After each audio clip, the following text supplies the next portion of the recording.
Hello, everyone. I'm Tim Phillips, president of Americans for Prosperity. Thank you for joining us for another of our Facebook conversations with key leaders in Washington, D.C.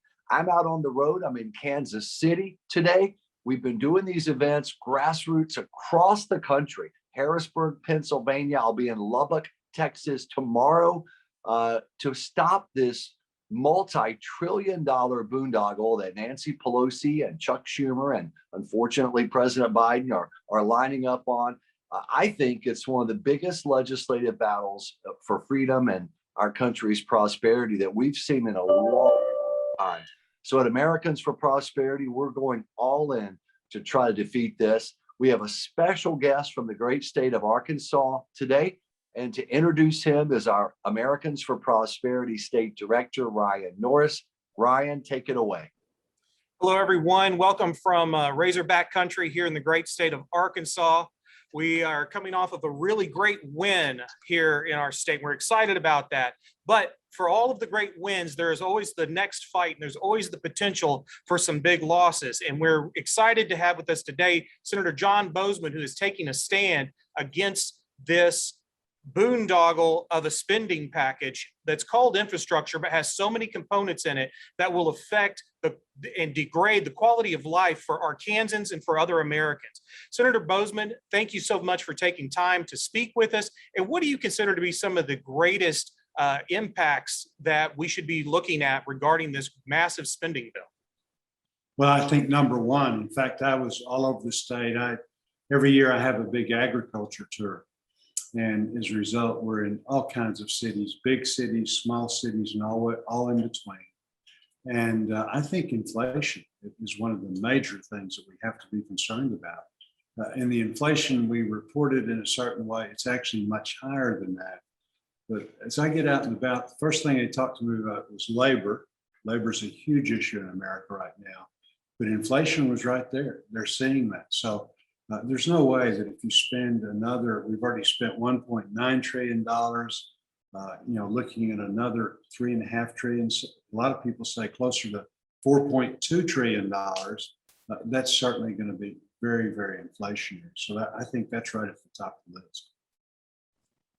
Is Senator Boozman, is there a sense that the Democrats in the Senate, your colleagues on the other side of the aisle, that maybe some of them are thinking, well, gosh, with inflation going through the roof, you pointed it out, it's at levels we haven't seen since the Jimmy Carter era, decades and decades ago.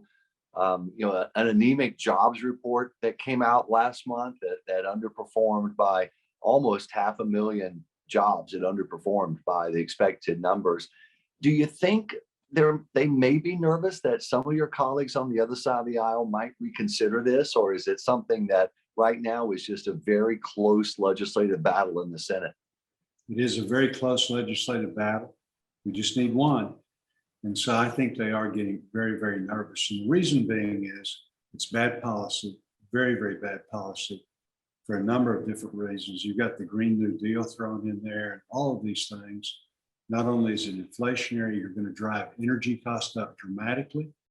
And what does that do to people on fixed incomes? What does that do to, single moms, things like that? And then again, our ability to compete overseas. We're blessed. We've got all kinds of energy in this country. So I point that out. But the cradle to grave, Americans are starting to wake up and say no. The other thing is the pay fors.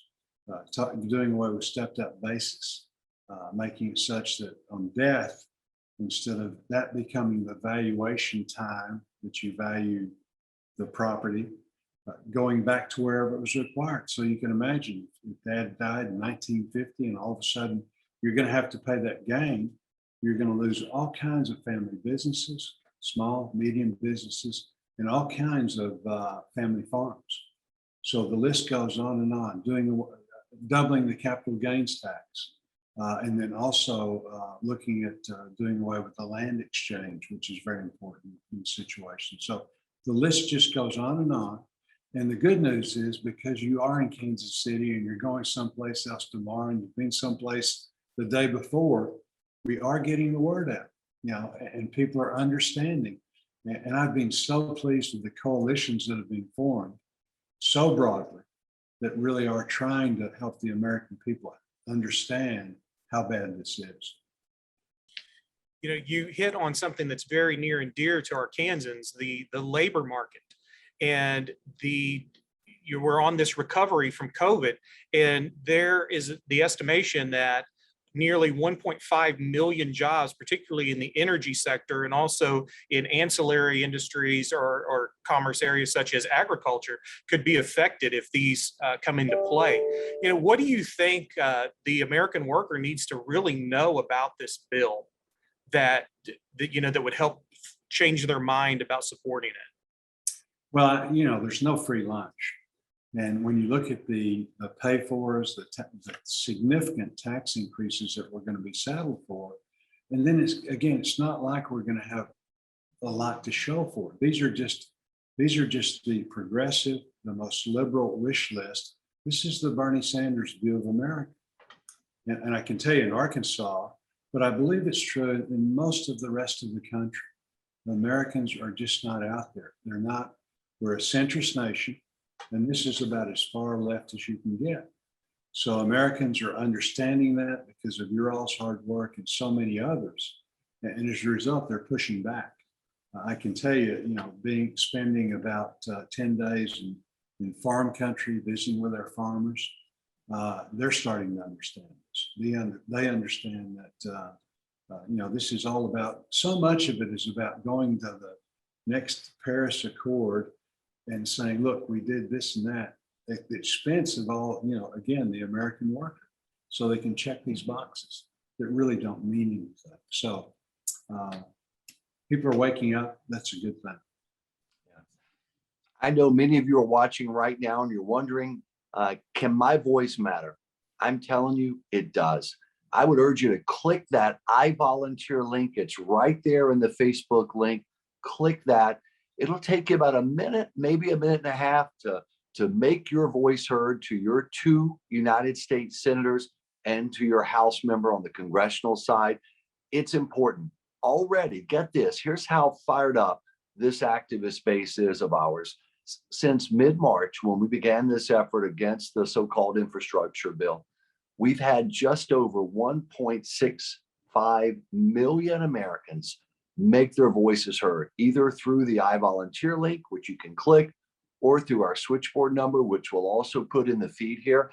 Either of those, whether calling through our switchboard or hitting that I Volunteer link, it'll let your 2 senators and your House member know that you want them to vote no. And you may be thinking, well, gosh, my members are Republicans and they're going to vote no on this thing. They need to make sure that you've got their back. So encourage them. Being encouraged is a good thing when you're standing up and doing the right thing. You may have a Democrat in a swing district. What a great opportunity to talk to them, to move them the right way, to help the country. So take action. It'll just take a moment. And I think one day you'll look back on this and be glad that you did that. Senator, you mentioned the Green New Deal and how America is the #1 energy producer, thank goodness, in the world. And that helps drive down costs for manufacturing, and it gives us a business boost. What are a couple of the greatest threats if elements of this Green New Deal are pushed into this package, which they very much want to do? What do you think are some of the biggest concerns on that Green New Deal front if they get in this legislation and it passes? Let me just say first, before I do that, how important what you just said was, to get involved and to do those things. The other thing is, you might be in a state like Arkansas. We're blessed. Our delegation, no one's voting for this. Okay. In fact, no, you almost have to work. You have to work at a bill where no Republican period in Congress is even thinking about voting for this. That's how bad it is.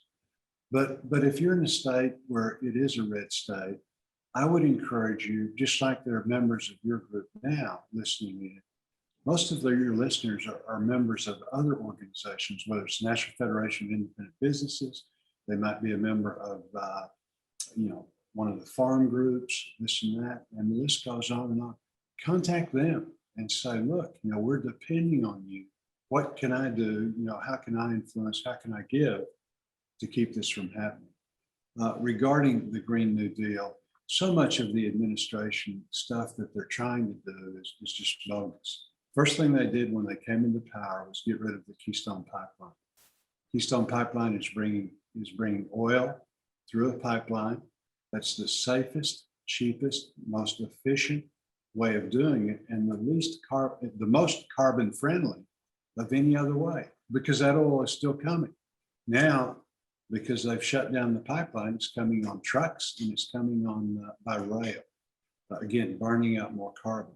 They're telling me now that we are importing more oil from Russia than we're getting from Alaska because of the heavy-handedness of the federal government shutting things down in Alaska. And then you've got President Biden getting on the phone, calling OPEC and saying, pump more oil. We need to get the prices there. Okay, this makes no sense at all. So what you're doing there is we're losing out on that oil production, those sales. Plus, there's no way that the rest of the world is going to do it in an environmentally sensitive way as we do. So the list goes on and on. There's so much stuff in there. What is the Civilian Climate Corps going to do? I mean, that's going to be tens of thousands of people running around people's farms and businesses. Nobody has been able to tell me, and I'm the ranking on agriculture and very active in the appropriations and environment and public works, all of these different committees. Nobody's been able to tell me what they're going to do. I mean, the list just goes on and on, except spend billions and billions of taxpayer dollars. Into that, I'll tell you the other thing is, again, we're all getting each other worked up, which is a good thing. This idea of weaponizing the IRS and spending money on hiring tens and thousands of new agents to terrorize the public is not a good situation.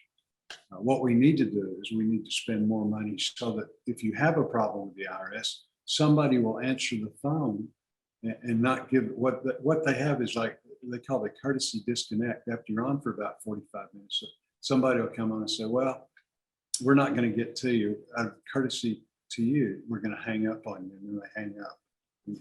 It's absolutely crazy. well, Senator, you hit on something that I hear as I travel the state about spending. It's interesting that in this package, there is a proposal for the death taxes, and you referenced that a little bit, to where you are not going to be able to leave as much of a legacy as you would like for your children. If you work all your life to try to improve your family situation, they're going to try to erode that away. Additionally, and in the converse, we're already at $28 trillion of national debt. And here is another large spending bill that the pay-fors do not equal the amount to be spent and will be added on top of that debt for our children, your grandchildren, my children, and even my grandchildren and great-grandchildren potentially. So tell us a little bit about that threat to the debt. I know we've got some debt talks coming up in the not-so-distant future. Well, as you mentioned, the only thing I disagree with, this isn't a large spending bill. This is a massive spending bill. This is the mother of all spending bills. It's the most ever, okay? And so because of that, you are going to drive up the debt and the deficit. And then also, as we mentioned earlier, you're going to increase inflation. Now, the problem is the tool that you have usually to control inflation is increasing interest rates. We can't do that because we're at $28 trillion in debt now, and you're going to be much more in debt for every 1% you can imagine. What paying the interest is going to be. Right now, the interest is so very low, but you increase that a point or two, and you're talking about a humongous amount of money.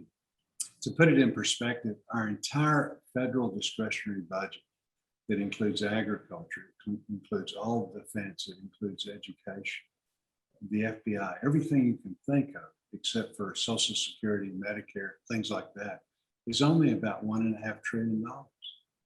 They've already spent 1.9. They're talking about, again, this 3.5 to 4.2 trillion dollars. It's absolutely amazing. So it really will, as you point out, just get everything out of kilter. And this is a commitment. I mean, this is something that, you're making a long-term, many year commitment of increased taxes in order to just survive. Can you give folks watching a sense of the timeline, Senator? I know Speaker Pelosi, one of our dear allies in the House was saying that Speaker Pelosi wants to try to have this thing jammed through by as early as the first week in October. Can you give us a sense of the time frame? You know, what we're likely looking at as the key days or weeks in this big policy battle over this spending bill? I think they'd like to jam it through the House this week, okay? And then again, then it would come to the Senate. Now you're seeing people in the House block saying, hey, I'm not going to vote for this massive bill, this terrible policy, and all of these tax increases if it's not going to pass the Senate. And right now you've got Senator Manchin saying, no, I'm putting the brakes on this. We've got so much going on with Afghanistan. We've got all these other problems. Let's back off and then go forward. So he's talking about half that. So they've got problems right now, and I'm trying to exacerbate them, as are you. Good. Getting the truth out. I mean, letting people know what's in this. The other thing that's so irritating, I'm the ranking member on agriculture.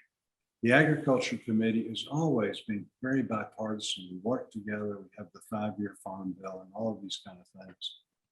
No Republican in the Senate, has contributed at all to the agriculture portion of this. No Republican. That's true of all the different. No Republicans have been asked. Nobody's contributed. People like yourself, you represent a very strong organization. Generally, people like yourselves come and testify, the various stakeholders of all of these. You give your opinion, and somebody else gives another opinion. That hasn't happened. I mean, this is all the White House pushing this stuff down.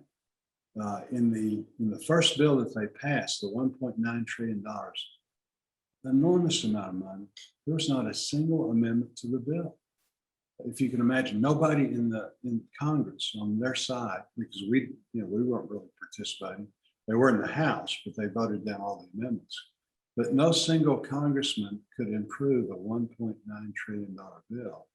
Is absolutely crazy. Because the administration said, this is it, no amendments, we're moving forward. That's what they're trying to do on this $3.5 trillion extravaganza. Tax and spending. Process is terrible. And so, Senator, in looking through this bill again and seeing that it's touching into energy, healthcare, labor, tax and spending, I mean, it appears from my perspective that this is a government's attempt to just gain as much power and authority that it can under the guise of an infrastructure bill as possible. And there's relatively little, from what we understand, that is actually going to roads and bridges and such. What are you seeing that's actually an infrastructure piece, and how small amount does that make of this bill? Well, we really have two tracks going on. We've got the infrastructure, it's $1.2 trillion. And then we got this 1.9 that we've, it's hard to keep up with all the spending. Yeah. 1.9 trillion, and then you've got this 3.5 to 4.2 trillion dollar thing that they're trying to get passed now. So I'm on the Environment and Public Works Committee. Every 5 years, we have a reauthorization of the highway bill. That's roads, railroads, and runways primarily. Water is important. And now you have to include broadband. You simply aren't going to grow unless you're wired. That bill was passed out of the Environment and Public Works Committee 20-0. Democrats and Republicans coming together, really talking about infrastructure.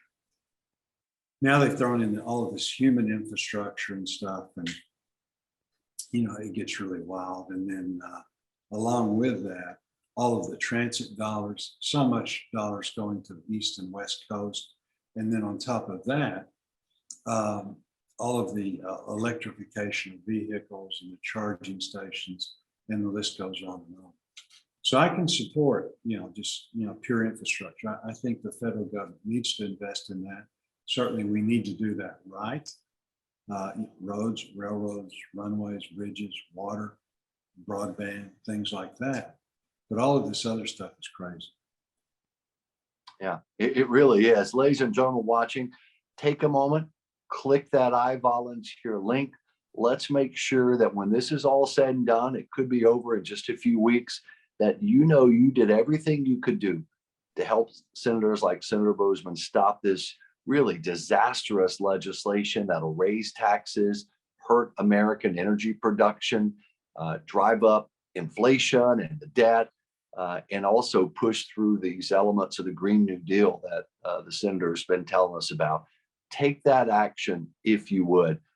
Senator, we're coming to the end of this, but I know this is a tough topic. We've been going over a little bit. It's frustrating. It's can be depressing, but close us out with perhaps some reason why you're still very optimistic about this country. I know you, known you for a long time. You're an optimistic person. Give us a sense, closing out, as to what gives you that hope and optimism that despite some of these challenges coming out of Washington, there can still be a bright future for this country of ours. Well, I'm really pleased that we have this challenge. We talked about these tremendous spending proposals, all that's going on. I've really been pleased that organizations like yourself have shown so much leadership, and then so many others, whether it's in agriculture, small business, manufacturing, the list goes on and on. So I think it's really coalesced, and that's why I would encourage your listeners to do, as you said, punch the button and get involved with your organization, but also let's get involved with their sphere of influence, okay? And the good news is I think that's working. The other thing is, I mentioned that I'd spent 10 days on an ag tour. I was on small farms, large smart farms, all kinds of folks. And these are just wonderful people that, they love their families. They don't know a whole lot about what's going on in Washington. They generally trust myself and Senator Cotton to do the best we can. On the other hand, they're starting to understand, that this really does impact them. But these are good, hardworking folks that, love the Lord, love their families. And then too, that they just demonstrate that American gonna get it done. That spirit of America that hadn't left us. And I think as long as we have that spirit and that attitude, I think we're going to be in good stead. It's going to be a little rocky. It is a little rocky, but truly, when you get out in the heartland, it's very, very encouraging. Yeah, well said, Senator John Boozman from Arkansas. Thank you for joining us and for the effort you're making to stop this legislation. Ryan Norris, keep the grassroots fires burning in your home state there in Arkansas, and also keep the University of Arkansas football team performing like it did this last couple of weeks. Pretty darn impressive for the Razorbacks. I'm Tim Phillips with Americans for Prosperity. I'm out on the road working on the grassroots front. We'll see you again soon.